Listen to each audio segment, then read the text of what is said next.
My name's John. This is my story. I grew up in Owego, New York, in a Christian home. I went to church all my life. I had good parents, tried to give us everything that they could, and I had a happy childhood. I became a teenager, and you magically know everything when you become a teenager. And I got into drinking and partying. I barely made it through high school. After high school, it was a series of failed relationships, failed jobs. I moved from one thing to the next, and I found myself in prison.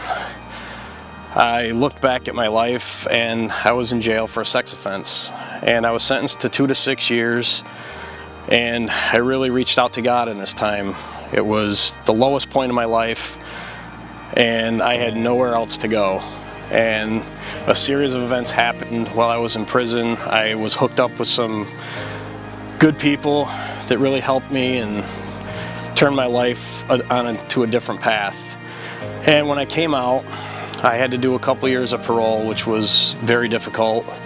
And needless to say, that shadow has been following me ever since.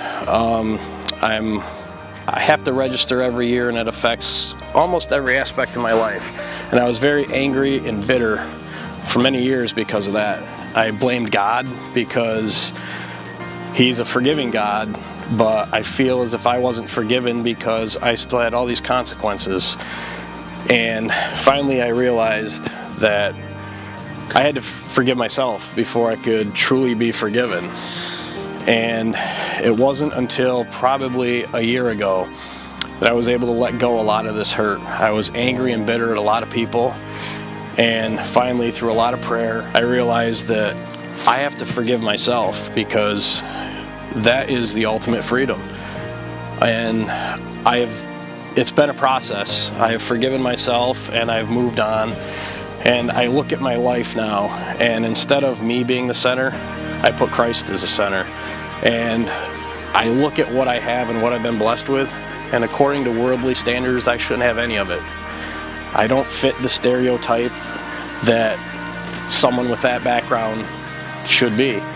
And the only answer I can give people is because it's Christ in me. I'm a new creation, and I've been blessed with a beautiful family. And I guess one of the things I want to relay to people is that you're never without hope. You're never too far for God to reach you. And if you just forgive yourself from anything that you've done, or just release all the bitterness, because holding on to that, you're just robbing yourself of blessings that God wants to give you because He loves you.